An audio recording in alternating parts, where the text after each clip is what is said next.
Boa noite, Rafael, tudo bem? Está me ouvindo bem? Confirme só se o som está legal. Leandro Ferreira, me confirma se o som está bom para vocês.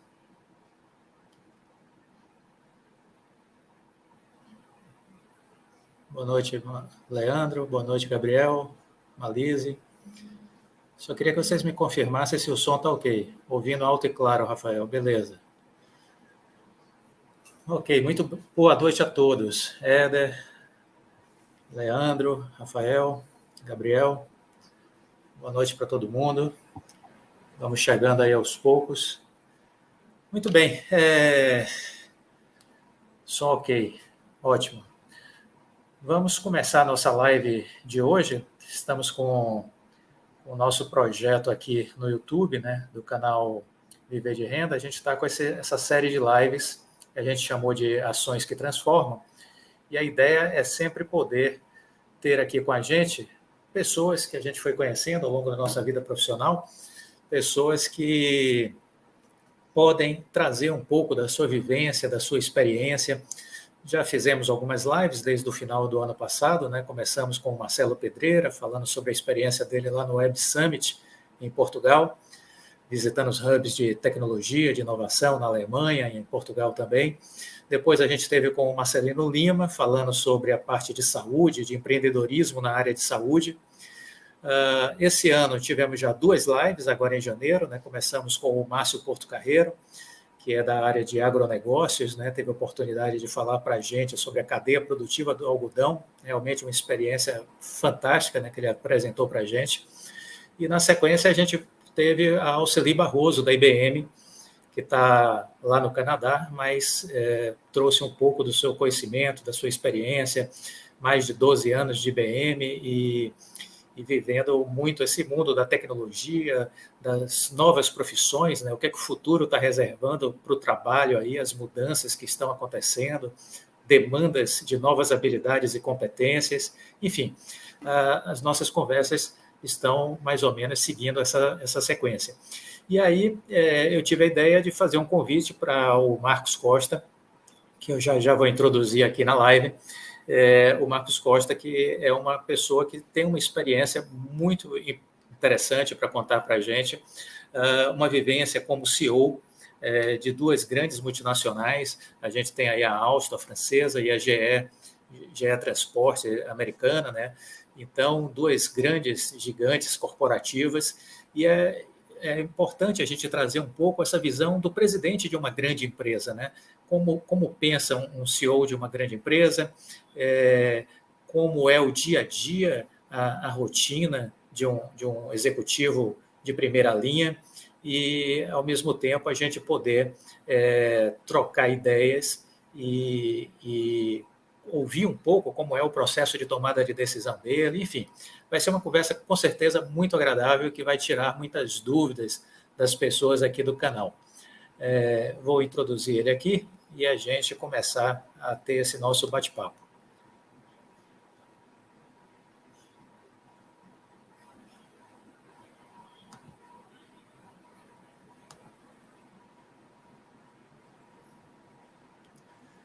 Boa noite, Marcos. Tudo bem? Como é que vai? Está me ouvindo?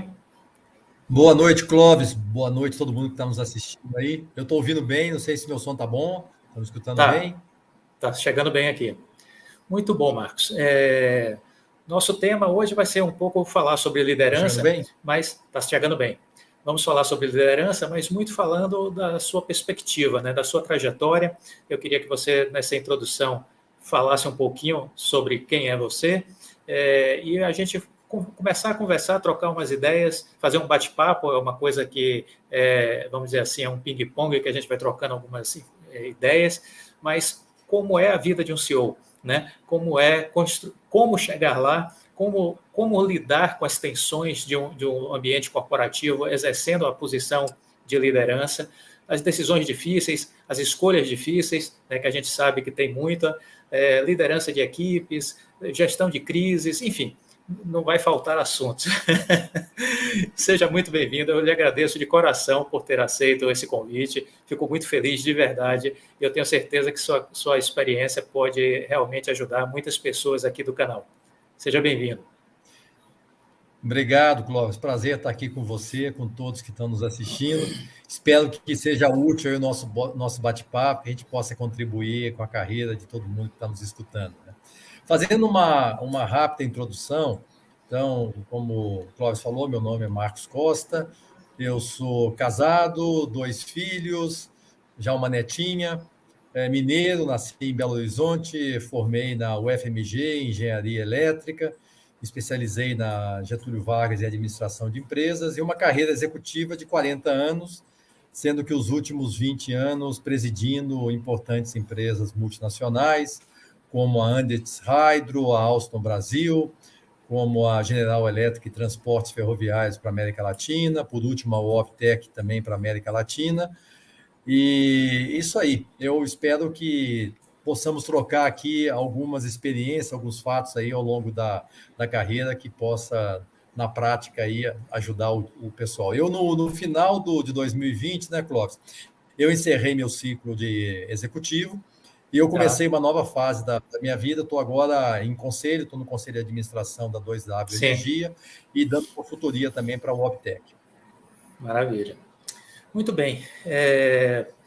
Vamos começar como construir uma carreira para conseguir chegar ao posto mais alto de uma grande organização. Vamos começar por aí. Tá bom. Nada é planejado no detalhe desde o início. Eu acho que a gente, rapidamente até, eu comecei a minha carreira, viu, gente, de uma maneira que eu não imaginava. Eu, quando formei lá na UFMG, Engenharia Elétrica, eu imaginava que eu ia começar trabalhando na área técnica. E acabou surgindo uma oportunidade, eu formei no início dos anos 80, que foi uma década muito difícil, e apareceu uma oportunidade até para vir para São Paulo, sair de BH, vim para São Paulo, onde eu estou até hoje, e comecei trabalhando na área comercial, em exportação, e onde exigia um espanhol, que eu também não falava o espanhol. Então, peguei um baita desafio, quer dizer, vou trabalhar em comercial, eu era uma pessoa até um pouco retraída, então tive que desenvolver uma série aí de competências para poder tocar esse primeiro desafio profissional, e que não era planejado. Eu gostei da área comercial, diria que ao longo da minha carreira é uma das competências que eu desenvolvi bastante, gosto de cliente e tudo. E aí, ao longo do tempo, foram surgindo oportunidades de crescimento na carreira. E foram aparecendo, até que chegou o momento, eu até estava já na Alstom, e naquele momento eu ainda não era o presidente da empresa no Brasil, e eu coloquei que falei assim, puta, eu acho que faz sentido na minha carreira eu pleitear a presidência da empresa. Aí eu me preparei, eu fiz um coaching, peguei uma pessoa, até um francês, porque a cultura francesa, cada cultura tem as suas particularidades. Sim. Procurei entender um pouco melhor e fui me preparando, mas sem ansiedade, tranquilo, até que eventualmente pudesse surgir uma oportunidade. Surgiu, eu fui convidado, e aí cheguei à presidência da Alstom, depois das outras empresas que eu mencionei, né? Mas a gente não pode ter ansiedade, não. A gente tem que trabalhar duro, tem que trabalhar forte, as oportunidades vão surgindo, e aí, claro, a gente vai desenvolvendo ao longo da carreira, e ainda bem que nem todos chegam a presidente, porque nem todos querem chegar a presidente, porque esse é um outro aspecto importante. A gente vai falar um pouco sobre isso também, o que a gente quer na nossa carreira. Maravilha.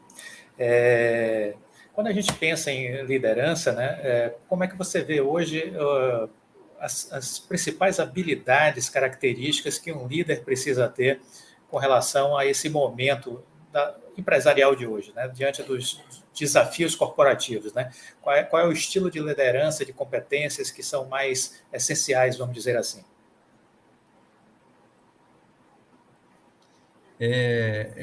Eu vou procurar responder a essa pergunta. Obviamente, eu vou falar um pouco do que é relevante, do que foi para mim, do que eu acho que é importante dentro do meu estilo, mas não é um consenso isso. Existem, com certeza, outras competências importantes, outros estilos também, mas vou compartilhar um pouco o que eu construí ao longo da minha carreira e que eu acho tive sucesso na minha carreira empresarial e acho que é um caminho que pode ser trilhado. Porque a formação nossa, o nosso estilo de liderança, né, Clóvis? Eu acho que a gente começa desde quando a gente seja adolescente ou está jogando futebol lá, você quer ser o capitão do time, então isso aí já denota um certo perfil de liderança. Você vai para a faculdade, você quer participar do centro acadêmico, quer ser líder de turma, então já vai mostrando que você gosta de lidar com pessoas e de ter uma certa liderança. E o meu caso foi isso. Eu fui tendo essas vontades de liderar pessoas dentro desse contexto, ainda numa fase ainda que não era profissional, né? E aí você vai, ao longo da carreira, a gente tem os ciclos de carreira que a gente passa nas empresas, muda às vezes de alguma atividade, passa por experiências que vão te levando a você refletir e desenvolver algumas competências.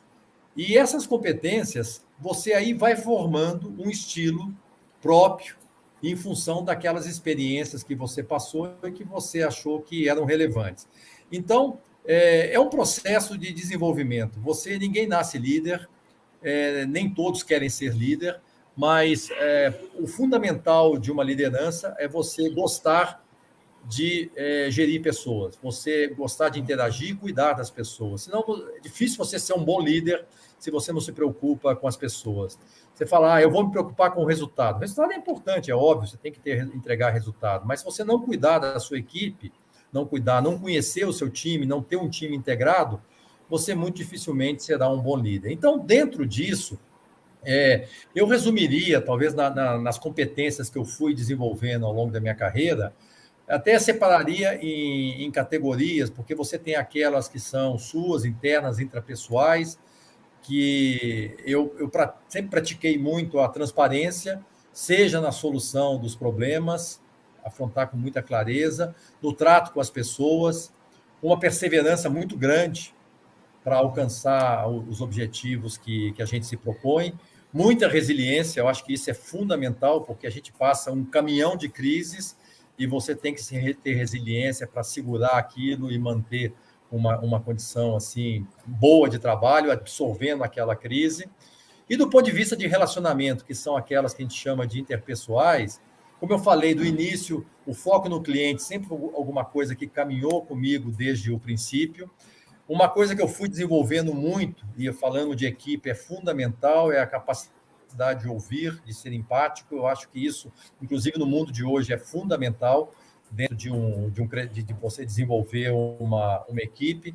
Obviamente, a capacidade de se comunicar é importantíssimo, você se comunicar com a sua equipe, você se comunicar com a sua liderança, você se comunicar com agentes externos, isso é muito importante.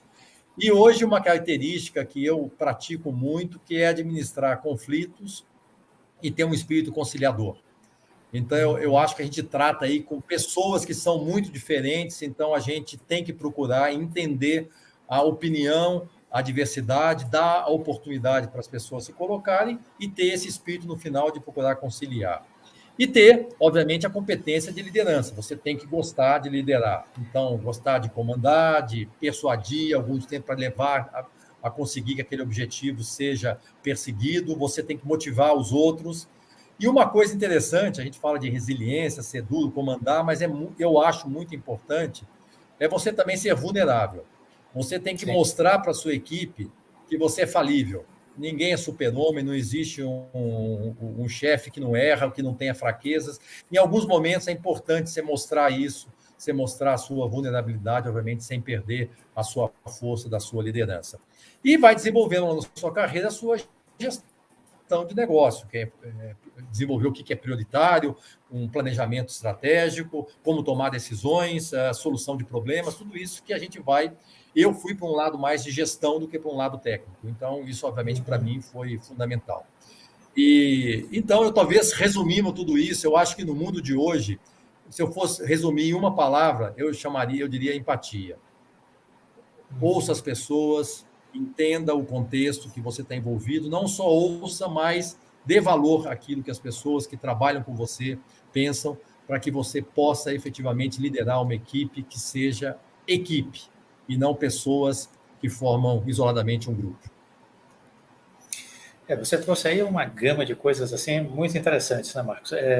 Primeiro, essa coisa da empatia, né, do ouvir, né?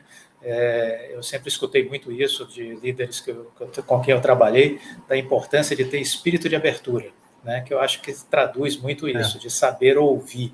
Outro dia eu estava assistindo uma palestra da Renata Vick, da Copenhague, e ela estava falando exatamente sobre isso, de você fazer escuta qualitativa, de você saber escutar o outro. E hoje a gente tem visto que tem sido uma dificuldade no Brasil as pessoas escutarem as outras, né? E o que acaba amplificando os problemas. A gente vê isso de forma muito clara nesses últimos tempos do nosso país. Mas eu acho que essa é uma habilidade realmente que as pessoas precisam aprender a desenvolver, né? O saber escutar o outro. E isso passa por esse processo de empatia, né? De se colocar no lugar do outro, de entender as vulnerabilidades do outro e de você. Eu achei bacana isso que você trouxe, de você também se mostrar vulnerável, né? Porque eu acho que o líder tem que passar esse senso de humanidade, né? Isso eu acho que é super importante.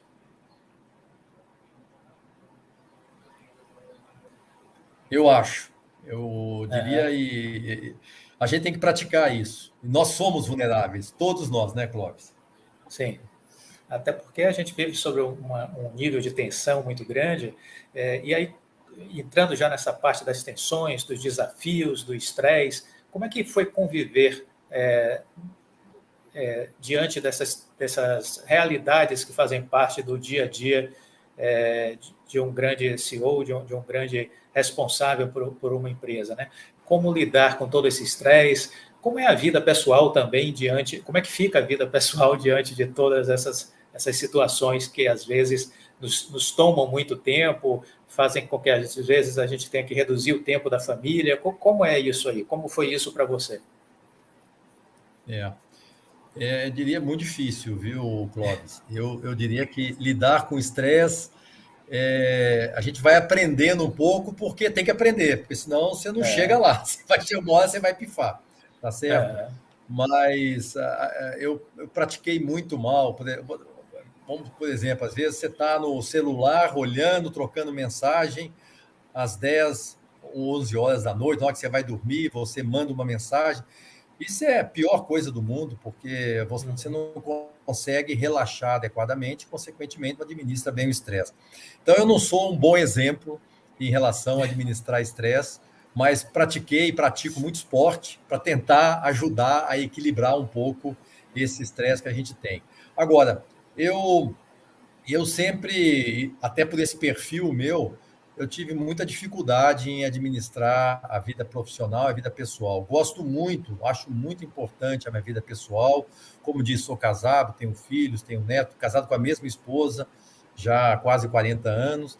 Então, não é fácil você conseguir administrar isso nesse período todo, com esse grau de intensidade muito grande que eu sempre tive ao longo da minha carreira. Então, inevitavelmente, eu tive um desequilíbrio.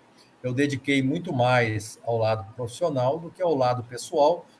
E tem coisas que você volta no tempo e fala, perdi algumas coisas importantes na minha vida pessoal. Né? Agora, isso é de cada um. Isso é de cada um. Sim. Eu acho que, de novo, a pessoa que quer chegar ao topo da pirâmide na empresa que ele trabalha, primeiro, eu acho que a primeira pergunta ele tem que saber se é isso que ele quer. E aí vem essa administração da vida pessoal com a vida profissional. Inevitavelmente, algum sacrifício, em maior ou menor escala da vida pessoal, ele vai fazer. Porque você, na posição de um presidente, um CEO de uma empresa, você não é dono da sua agenda. Por mais que alguém possa achar que você é dono da sua agenda, você não é dono. Você tem que ter uma agenda absolutamente flexível e aberta para você participar de eventos externos, institucionais, que aparecem, que você deve ir, porque tem um lado de apresentação da imagem, da presença, da relação da empresa no mercado, ou algum cliente que te chama, que é importante você estar lá, ou você vai inaugurar um projeto importante que você teve uma participação, a sua empresa teve uma participação importante, ou a sua equipe precisa te chamar para você participar de uma reunião daquele time que precisa da presença do CEO, ou você tem que fazer um café da manhã com alguns funcionários, ou você tem que participar de uma crise que você tem que estar mais envolvido. Então, essa história de falar que o CEO está com a agenda superlotada, se tiver, está errado. O CEO tem que ter agenda aberta para ter disponibilidade, seja para o seu público interno quanto para o seu público externo. E aí a agenda vai ficar ocupada, não tem dúvida. Mas ela vai ocupando em função de tudo isso, e aí sobrecarrega, é inevitável. Então, eu terminaria dizendo o seguinte: a vida de um CEO, de um presidente, normalmente é sacrificada, sacrifica um pouco o lado pessoal, mas depende muito da empresa. Tem empresas que são um pouco mais, vamos dizer, equilibradas nesse sentido, praticam mais isso, depende do seu líder, do grau de intensidade que ele tem com você, mas no final depende muito do que você quer. E ainda bem que nem todos querem ser presidente, né? Porque senão a coisa não ia funcionar. Então, as pessoas têm que se achar aquilo que realmente é o seu ideal de vida, seja profissional e seja pessoal, e achar aquela composição que vai fazer a pessoa feliz. Você tem que ser feliz naquilo que você faz. Com certeza. E quando a gente fala assim em planejamento, né? Que peso você dá nesse processo do planejamento estratégico da organização? Né? Como foi que você conduziu essa fase importante das empresas, né? O planejamento estratégico, como é que se dava esse modus operandi dentro das empresas que você passou? Eu diria, pela minha experiência, eu praticamente trabalhei em multinacionais. Trabalhei em uma empresa capital nacional, mas na grande maioria, todas as demais foram empresas multinacionais de capital estrangeiro. E o que acontece? Eu liderei operações regionais. Eu fui presidente da Alstom no Brasil, eu fui o presidente da GE Transporte para a América Latina, ou da Waptec, ou da Andritz, no Brasil, América Latina, mas uma região, dentro de uma empresa global. E um planejamento estratégico de uma empresa global, ele nasce na casa matriz, um planejamento olhando a empresa como um todo, e aí você vai descendo e chegando ao planejamento estratégico da sua região, que tem que estar alinhado, obviamente, com o planejamento estratégico da empresa como um todo. Claro, com as especificidades da sua região. Então, nem todas as regiões vão ter as mesmas ações, mas a linha estratégica é a mesma. E aí, eu diria que, na experiência, Clóvis, a construção de um planejamento estratégico, de novo, a linha mestra vem de fora, mas você desenvolve, você cria aqui na região. E não é um trabalho do CEO, é um trabalho de equipe. Então, a construção de um planejamento estratégico é uma construção do seu time, em que você vai, em primeira instância, reunir aquele time que está ligado com você diretamente, com algumas outras pessoas que, do ponto de vista de planejamento estratégico, são consideradas importantes para a organização, e você, com isso, você cria um debate muito amplo, com opiniões. De novo, aqui o espírito é importante, escutar as opiniões, porque vão surgir divergências, mas olha, alguém vai dizer, isso aqui é fundamental para o crescimento da região. Aí o outro vai dizer, não, mas isso aqui, o meu cliente tal, acho que a gente tem que fazer de forma diferente. Ou tem alguma diretriz da casa matriz, também possa ser um pouco diferente. Então, você tem que procurar alinhar tudo isso. Você não pode perder a linha mestra do objetivo estratégico da empresa, mas você tem que construir aquilo que vai fazer sentido para a sua região, dentro do crescimento que você espera que possa acontecer. E, obviamente, de novo, administrando esse conflito, essas opiniões que vão surgir. Então, é um trabalho construído, dá muito trabalho a construção do planejamento estratégico, porque ele tem a parte dele de curto prazo e a parte de longo prazo, quando você cria o planejamento estratégico, né? Então, é uma tarefa, eu diria, belíssima, um exercício assim, que demanda muito de toda a liderança, não só do CEO da empresa, mas demanda de toda a equipe que lidera a empresa. Porque você tem a oportunidade aí de estar construindo, vamos dizer assim, definindo de forma mais clara com a equipe, né, os objetivos, os resultados, os prazos, a visão de curto, médio e longo prazo. Agora, isso feito, vamos lá. A outra parte dessa equação empresarial é a execução. E aí, como é esse passo seguinte da execução para o CEO acompanhar se de fato o planejado está sendo executado? Porque muitas vezes a gente se perde aí, né, na execução. Eu vou dizer para você o seguinte, Clóvis, a gente tem que se segurar, eu vou dizer. A posição do CEO, em alguns momentos, você se sente, você se sente isolado, porque você quer participar na execução de muita coisa, mas você não deve participar. Você deve acompanhar, mas não entrar na execução. E nesse momento, você vê, no operacional, você vê o time lá trabalhando e você quer entrar e às vezes o pessoal não te consulta. E não é para te consultar, porque a diretriz está tomada, ele tem que conduzir e depois ele é responsável, né, por aquela condução daquilo que é a responsabilidade dele. E você vai entrar nas reuniões de acompanhamento e aí você vai colocar um caminhão de perguntas para ter certeza que realmente as coisas estão acompanhando. Mas essas reuniões são periódicas.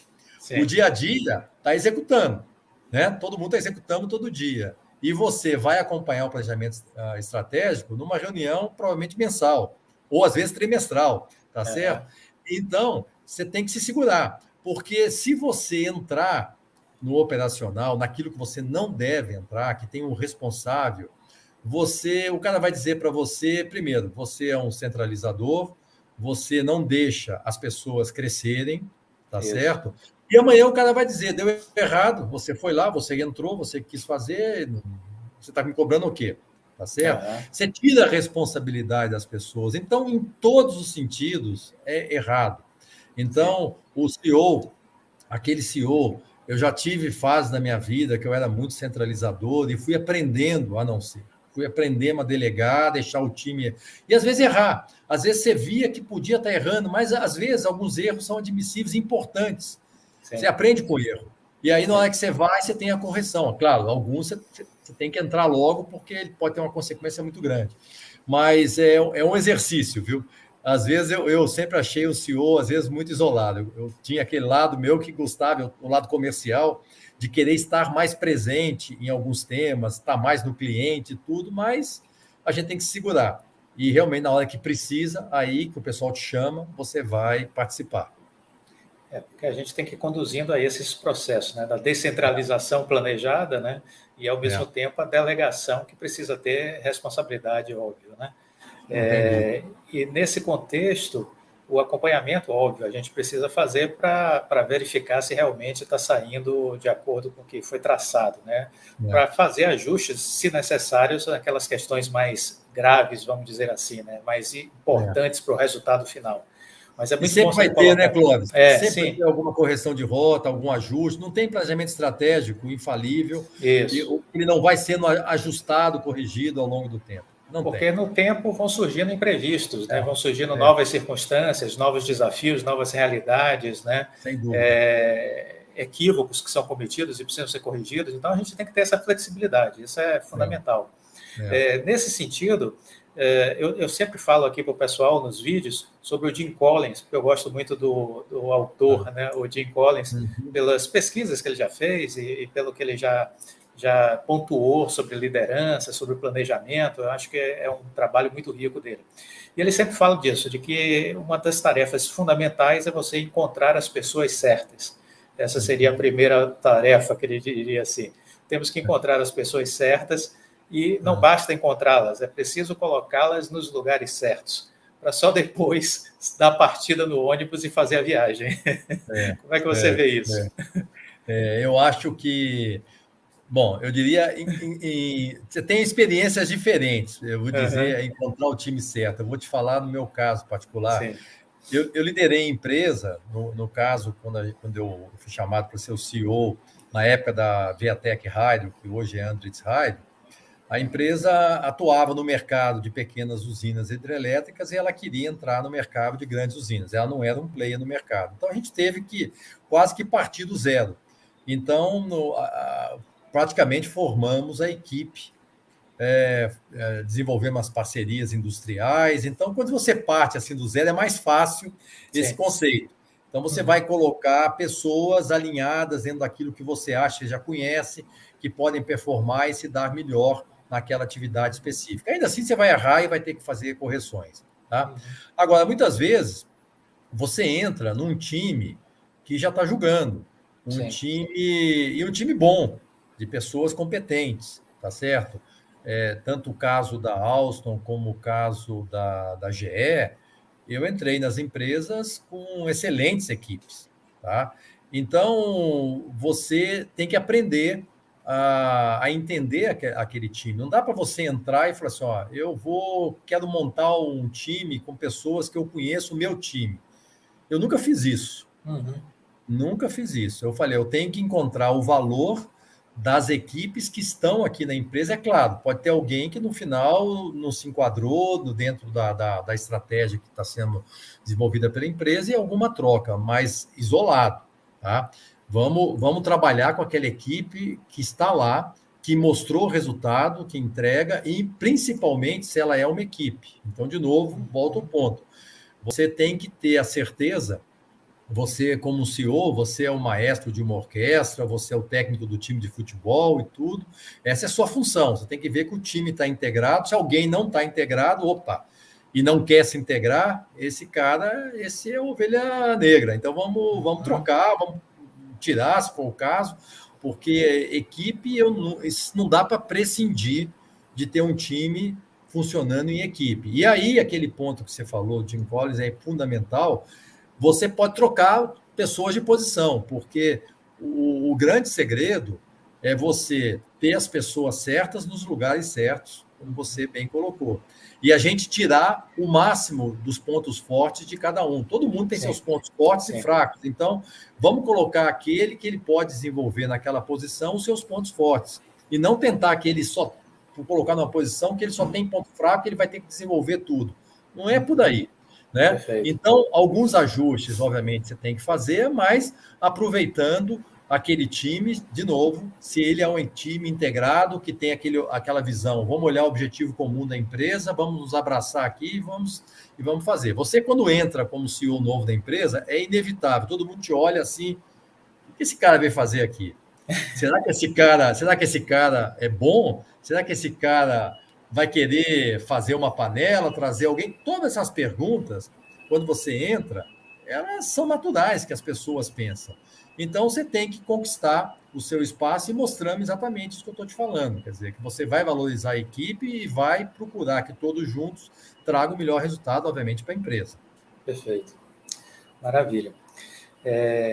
Nesse processo aí logo de trabalhar com o time que já está na empresa, o ouvir é fundamental, né? Eu acho que o primeiro passo aí vai ser ouvir muito antes de começar a tomar decisões, né? Eu diria para você, não tem a menor dúvida. Eu acho que, por exemplo, quando você fala em tomada de decisão, né, Clóvis? A pior decisão do mundo, por definição, é aquela decisão que você chegou para a sua equipe e você comunicou que tomou uma decisão. Decisão pode ser até acertada, mas ela não vai dar certo, porque o time não se envolveu, o time não participou, o time não comprou aquela decisão. Então, num processo de tomada de decisão, e na hora que você fala, por exemplo, de uma empresa multinacional, é muito complexo. Você tem aquelas decisões que você tem autonomia para tomar a nível regional, a nível da sua equipe, mas mesmo assim, você tem autonomia, mas você tem que envolver a sua equipe, fazê-los dar as suas opiniões, quebrar o pau, gerar conflitos. E aí entra um ponto fundamental, você ter um ambiente de confiança e ter credibilidade dentro da sua organização. Se você não consegue gerar um ambiente de confiança, você não vai conseguir gerar conflito construtivo. As pessoas não vão se expor, porque acham que vai ter alguma agenda oculta naquele tema.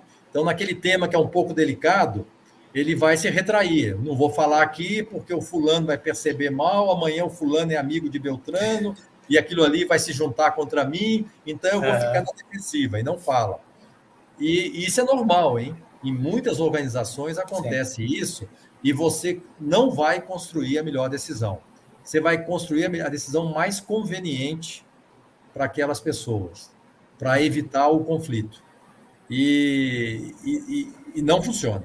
Então, você tem que ter um trabalho muito grande, de novo, conquistar a equipe, ter certeza, o pessoal ter certeza que o ambiente é um ambiente de confiança, que ele pode se expor, ele pode chegar para você e falar alguma coisa que você não gostaria de escutar, mas que é importante, e você vai entender dessa forma, não como uma crítica de querer te prejudicar.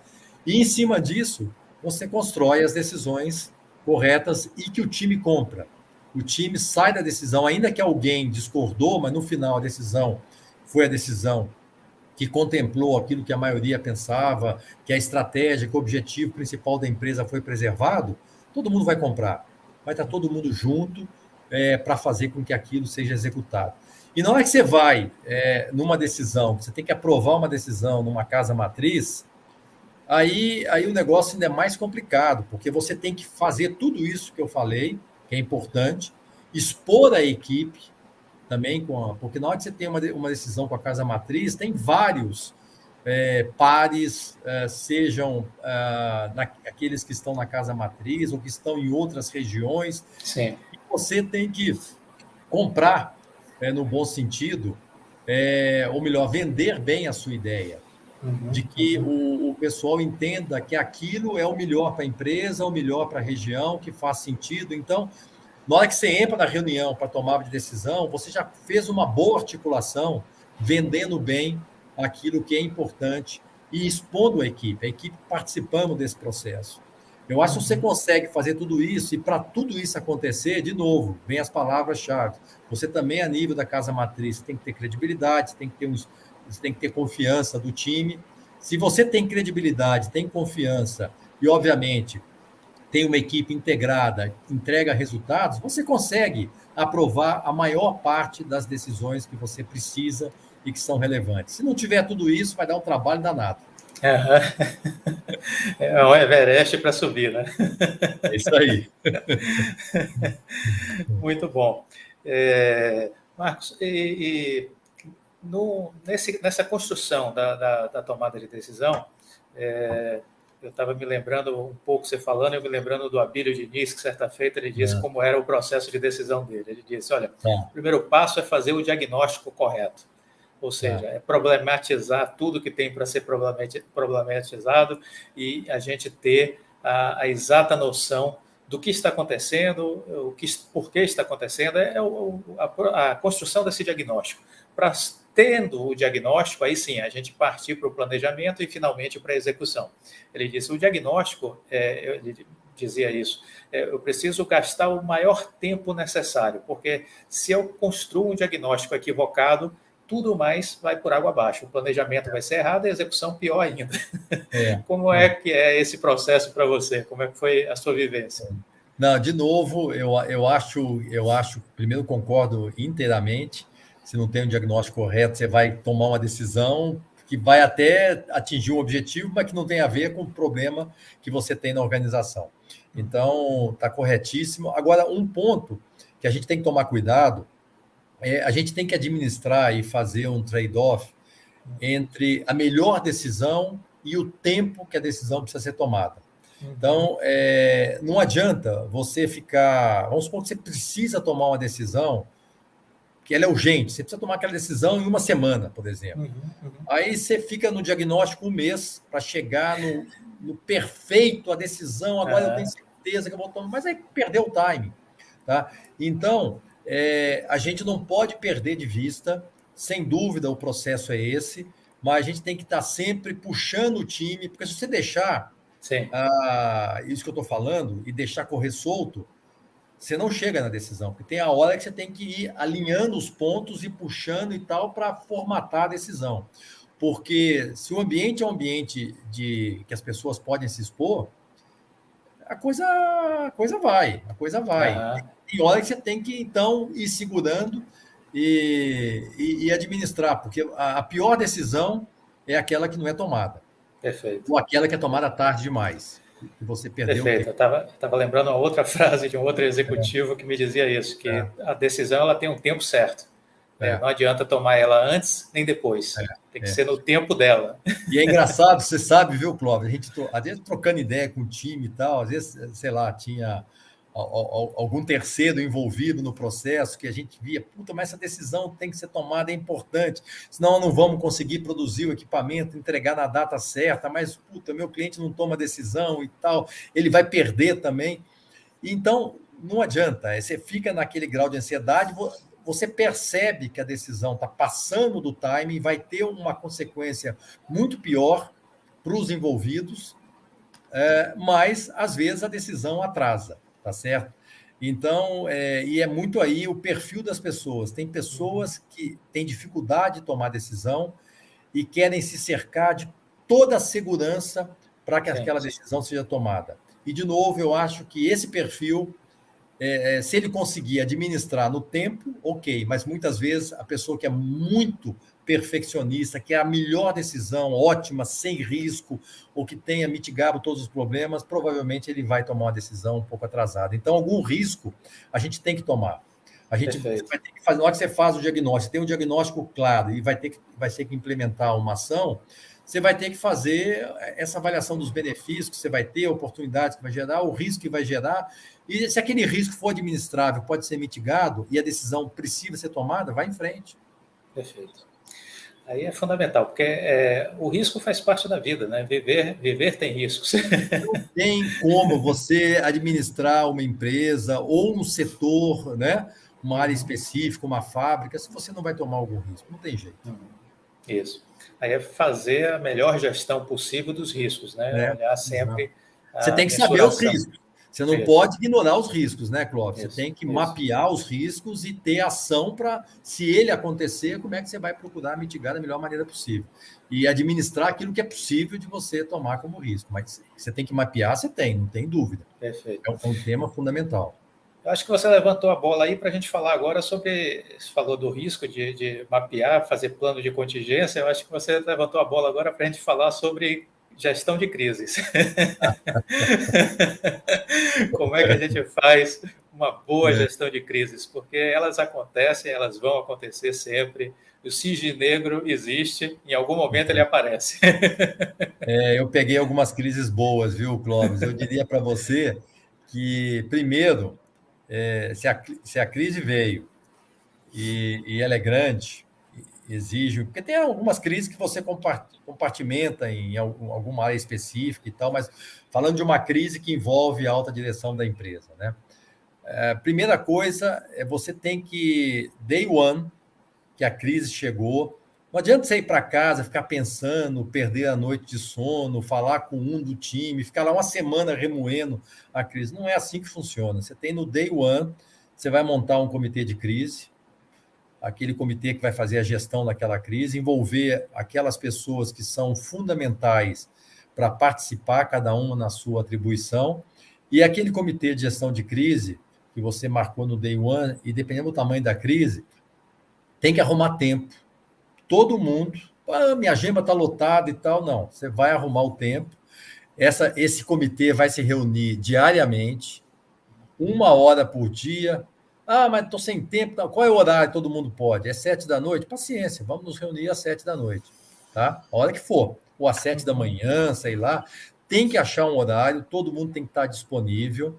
Vai sentar todo dia, mapear todos os envolvidos, sejam internos, sejam externos, naquela crise, e vamos fazer essa gestão até que a gente sinta que a crise está se resolvendo. Aí você pode passar uma gestão semanal, de 2 em 2 dias, sei lá, mas isso você tem que todo dia administrando para poder sentir que você está vencendo essa crise. Então, eu acho que isso é fundamental. Eu passei algumas boas crises natural, acho que não só eu, como acho que qualquer presidente, CEO de empresa passou por algumas boas crises. Eu lembraria aqui de 2 que me deram muito trabalho. Uma, eu estava na Alstom e a gente caiu no meio de uma crise, de um processo investigativo do CAD com relação a um cartel no setor metroferroviário, onde a Alstom estaria envolvida, coisas que teriam acontecido. Tá? Isso aí é uma repercussão pavorosa no mercado, nos funcionários. Então, nós estabelecemos nosso comitê de gestão de crise, dia 1, o que nós vamos fazer e tal. Eu vou dizer para você o seguinte, Clóvis, a gente tratou, eu acho que eu tomo isso como uma experiência que foi muito sacrificante.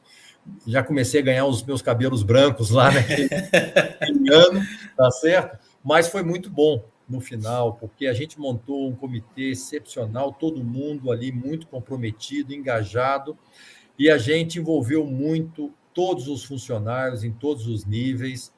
Eu visitei todos os sites da Bahia ao Rio Grande do Sul, tive com todos os funcionários, conversando abertamente o que acontecia, o que nós estávamos fazendo, tá? Como é que a empresa estava tratando esse assunto, com muita transparência, tá? Fizemos isso a nível de clientes, indo em cada um dos clientes, e eu, pessoalmente, tomei esse trabalho também, como aí no caso, como CEO da empresa, e a imagem da empresa, nesse momento, era fundamental, aquilo ali podia acabar com a empresa, tá? Sejam agentes financeiros que ajudavam a financiar os nossos projetos, ou a própria mídia, que ficou o ano inteiro com a gente nas páginas dos jornais, de janeiro a dezembro, foi o ano inteiro, todos os dias.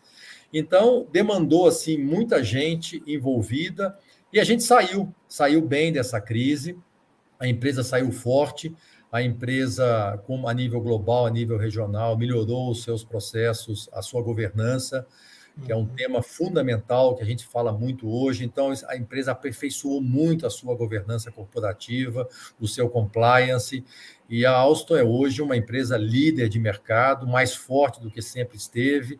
Então, ela passou muito bem e a gente teve uma contribuição importante aí nesse processo. Maravilha. Então, esse foi um exemplo de uma grande crise. Uma outra que acho que todo mundo passou, a crise da pandemia, né?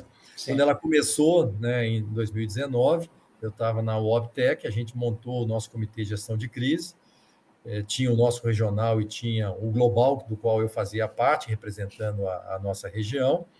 Isso aí a gente trabalhou também diariamente, por muito tempo, vários temas, suprimento de material, não tem um componente, porque vem da Índia, a Índia, a fábrica parou, ou da China, a China fechou, então não consegui entregar, o meu cliente querendo, não, vou cancelar esse contrato, porque o meu mercado aí caiu a demanda de passageiro, então eu não preciso mais dessa locomotiva, ou que seja, de um carro de metrô, e tem que administrar, o funcionário, quem vai trabalhar, quem vai ficar em casa, qual é o protocolo para ele trabalhar, tá certo? A comunidade nós estamos inseridos, como é que ajuda aquela comunidade na crise que o pessoal que está passando, você tem que olhar o lado social também, gestão do caixa, né? Se eu não entrego, se eu não faturo, se o cliente não me paga, como é que eu administro o caixa para não perder a gestão da empresa, né? Não atrasar os compromissos, então um monte de coisas, todo dia a gente tinha que girar e acompanhar essa gestão. Então, com certeza, todas as empresas tiveram o seu comitê de gestão de crise relacionado à pandemia por um bom tempo. Conversar com empresas do mercado para entender o que os outros estavam fazendo. Então, muita coisa aí que a gente cuidou. E acho que fizemos também uma gestão muito boa com relação a essa crise. Perfeito. Você falou aí da questão da importância de estruturar de imediato, no dia 1, o comitê de crise, né? Isso é uma coisa recorrente, eu acho que as grandes empresas implementam isso, né? E a importância de ter as pessoas certas dentro desse comitê de crise, as pessoas realmente envolvidas, seja com nível externo ou internamente, enfim, ter isso aí muito bem estruturado, né? Agora, existe também essa preocupação de ter planos de contingência, ou seja, se antecipar a possíveis crises, começar a imaginar dentro da empresa o que é que poderia dar errado e, de repente, se estruturar para caso aquilo aconteça, você já ter um plano de contingência montado? Como foi isso na sua experiência? Eu diria para você que, sem dúvida também, Clóvis, algumas crises dá para você, de uma certa maneira, antever que elas possam acontecer. E eu por exemplo, quando eu entrei na GE, na área de transportes ferroviários, a gente tinha um volume, a gente estava entregando naquele ano 82 locomotivas. E a gente enxergou que o mercado ia passar por um downside muito grande. Pra você ter ideia, 3 anos depois, nós estávamos entregando 30 locomotivas por ano. Depois o mercado voltou. Então, na hora que você entra ou antevê uma crise grande dessa, não dá para você entrar na crise, num caso específico que eu estou mencionando, estruturado da mesma maneira que você estava para produzir 2, 3 vezes mais do que você estará fazendo naquele momento. Porque Sim. Você vai gerar um problema estrutural imenso, seu resultado vai desandar e não dá tempo de você corrigir. Então, num caso desse, você tem que, anteriormente, prever, caso esse mercado tenda e você dá um prazo para que as coisas vão acontecendo, fazer um projeto de uma reestruturação. Então, eu estou fazendo um plano extremo, uma reestruturação da empresa. Agora, claro, tem planos mitigatórios menores, dependendo do alcance daquela crise que você está antevendo. Agora, você vai dar o start no momento, obviamente, mais próximo, que você tem um grau de certeza grande que aquilo vai acontecer. Você não vai tomar uma ação preventiva de alguma coisa que você ainda não tem um grau de certeza, mas você se previne. Você tem os planos que você monta, né? Maravilha. Você falou um pouco de mídia, né? E eu acho que sempre quando acontecem as crises, né? Eu acho que a mídia aí tem um prato cheio para explorar durante enquanto a crise durar, e às vezes até a mídia costuma alimentar a crise, né? Outro dia eu vi uma conferência do Larry Fink, da BlackRock, né? E ele estava falando sobre a mídia nos Estados Unidos, né? E ele dizendo, olha, a mídia financeira, ela existe para produzir volatilidade. Eles gostam de criar confusão a todo instante. Como é que você vê aí essa questão da mídia, né? Como fazer um bom relacionamento com a mídia? Eu até pego o exemplo, quando eu estive na Alstom, né? A minha diretora de comunicações, uma pessoa espetacular, que a gente trabalhou muito bem juntos, ela montou um plano da gente crescer a nossa exposição com a mídia. A gente estava num período muito bom, crescimento nos mercados, seja de transporte, seja de energia. Então, tinha uma agenda muito positiva. Então, a gente fez um trabalho grande de conhecer importantes jornais, revistas ou formadores de opinião. A gente, foi um tempo aí muito grande e a gente teve uma exposição muito positiva na mídia por um período razoavelmente longo, que a gente conseguiu ter matérias positivas, apesar de que, às vezes, se vinha alguma coisinha ruim, aquilo sempre é explorado. E é natural, aquilo vende. Então, eu entendo a mídia, porque aquilo... A notícia que traz um lado assim um pouco mais assustador, ela tem uma capacidade de multiplicação maior. Então, dá para entender. E aí, quando veio essa crise que eu mencionei, tá? No início, eu falei, agora o que a gente faz? A gente vai na mídia ou a gente se retrai e tudo? Só dá paulada, né? A mídia só dava paulada. Então, interessante, a gente tinha agenda boa, Clóvis, agendas positivas, a gente aí tentava construir aquela agenda positiva, aí ficava lá, 2 horas conversando. Aí, nos últimos 15 minutos, entrava a agenda ruim. E, no final, prevalecia a agenda ruim. Aí não adianta. A agenda boa não ia para frente, viu? Quando tem uma agenda ruim, é difícil, viu? É difícil. De novo, vende, né? Isso é uma questão cultural e o pessoal pensa, às vezes, que isso é típico de Brasil, mas você vê, o Larry Fink falou isso da mídia americana, né? E eu acho que isso é o mundo inteiro, viu? Sem dúvida.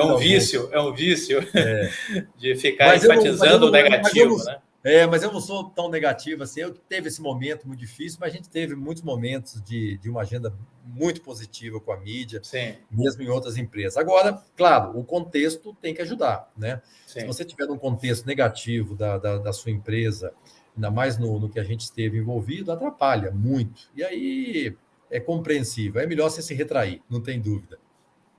O Caio Bruno está falando que te conheceu aqui, que você é um excelente exemplo de líder, aprendeu muito com você quando trabalhou junto na Wabtec. E se podemos resumir uma palavra que foi dita até agora, chama-se planejamento. Excelente live. Caio Bruno. O Caio foi um excelente colega. Obrigado, Caio, pelos comentários. Nós fizemos um projeto maravilhoso lá na Wobtec de integração e ele teve um papel fundamental, ele sabe disso. Maravilha. Muito bem. Aí, vencida essa etapa das crises e tudo mais, vamos falar um pouquinho mais sobre pessoas, né?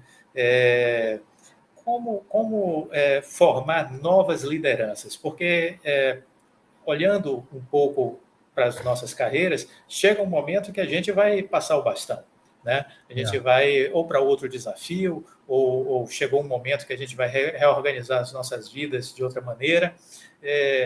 Como formar pessoas para que a gente possa ter continuidade, deixar um legado na empresa que a gente está trabalhando, né?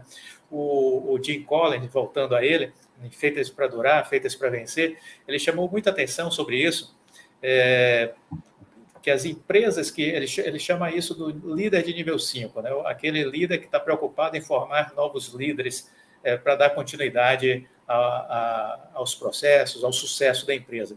Que as empresas que conseguiam, de fato, exponencializar na bolsa, exponencializar no mercado americano durante muitos e muitos anos, eram aquelas empresas que tinham líderes que conseguiam formar novas lideranças com as características muito próximas a ele mesmo, uma pessoa mais altruísta, uma pessoa mais resiliente, uma pessoa mais preocupada com o outro, que essas lideranças se destacavam mais e formavam gente também assim, e que essas eram as empresas que conseguiam perdurar durante muitos anos. Enquanto que aqueles outros líderes que eram mais, vamos dizer assim, centralizadores, ou até às vezes muito enérgicos, até poderiam fazer resultados maravilhosos durante um tempo.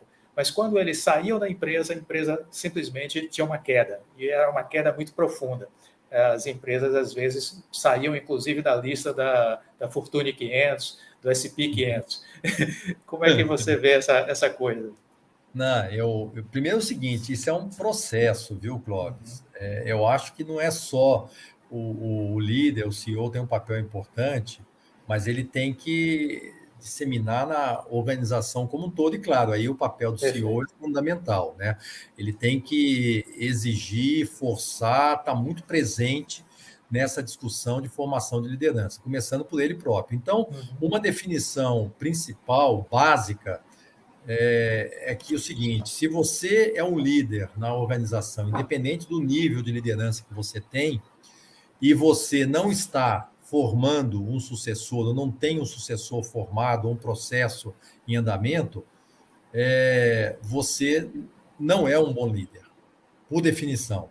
Você pode estar entregando todos os resultados, mas se você não está formando a sua sucessão, você não é considerado um bom líder. Então, a gente até tratamos isso. Eu acho que a General Electric é um exemplo, é uma empresa que eu trabalhei, em que eu aprendi muito do ponto de vista de formação de liderança, de ter uma estrutura de recursos humanos assim muito presente no negócio, no entendimento das equipes e forçando um trabalho em conjunto com a liderança. Então, uma proximidade muito grande que eu sempre tive com o responsável de recursos humanos, onde a gente periodicamente avaliava toda a nossa equipe, não só os subordinados diretos, mas também no outro nível da organização, avaliando pessoa por pessoa, e entramos no quadrinho. Tinha lá sucessor de curto prazo e sucessor de longo prazo. Então, você tinha que ter os dois nomes.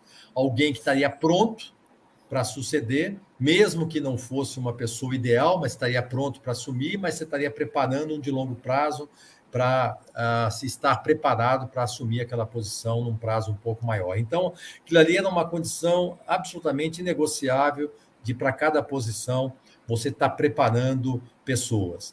E eu diria porque as pessoas têm o seu tempo, ela pode sair da organização por qualquer motivo, Sim. Né?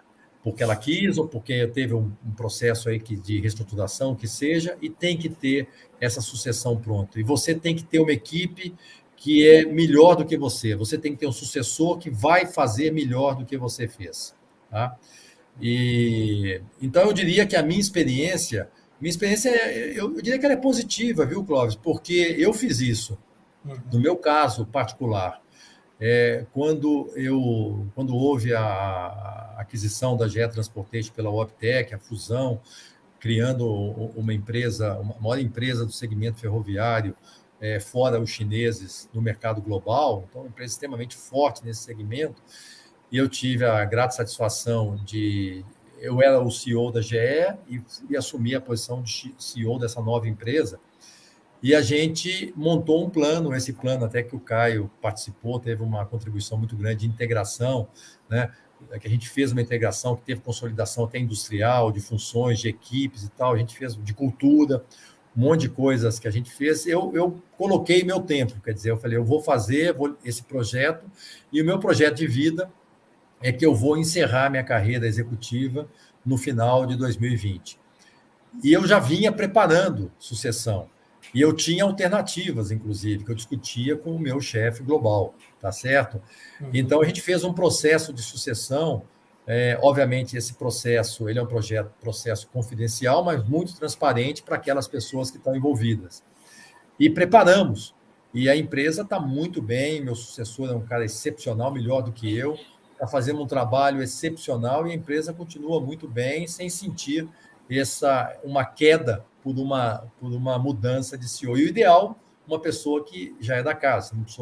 Porque se você não forma líder, você tem que trazer de fora, tá certo? Perfeito. Se você forma líderes, você motiva a sua equipe sabe que você vai ter oportunidade, porque é uma preocupação principal a formação de novos líderes. Então, eu reputo isso como uma das principais atribuições de um líder em qualquer estágio, em qualquer nível da organização que ele esteja.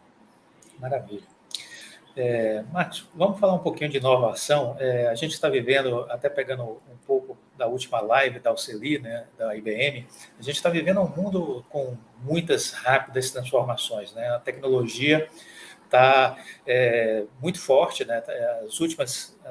Já, se a gente pegar os últimos 10 anos, as empresas de tecnologia dominaram o mercado americano, carregam a bolsa, praticamente 25% do faturamento da bolsa americana hoje são as empresas de tecnologia, são as big techs.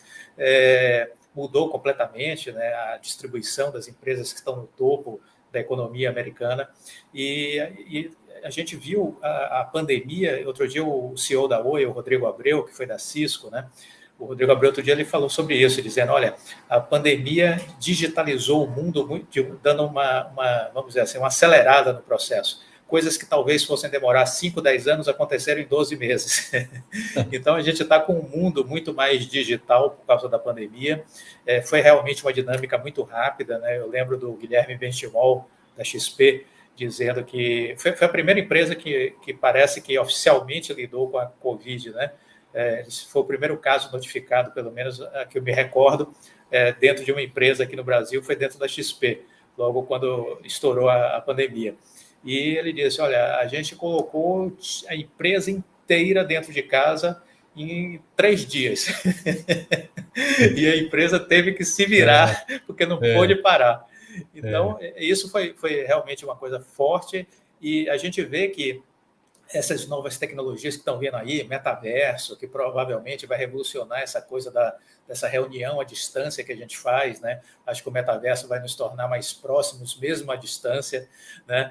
Vai permitir interações muito mais interessantes. Enfim, o mundo está mudando, o mundo mudou, novas demandas, novos processos, e isso exige também novas habilidades e novas competências. Como é que você, como um presidente de empresa, um CEO, enxerga esse momento que a gente está vivendo frente a desafios e oportunidades, né? Desafios e as oportunidades desse mundo que é tão acelerado do ponto de vista de inovação e de transformações na área tecnológica. Eu diria que essa é uma agenda do momento, né? Já era assim, se você pega nos últimos 50 anos as top 100 da revista Fortune e vê as que continuam lá. Obviamente, estou falando de muito tempo atrás, 50 anos para cá e tal, que não tinha essa revolução tão grande de inovação como tem hoje. Acho que não dá 20% das empresas que continuam top 100. Mudou 80% e muitas faliram ou foram adquiridas e tudo.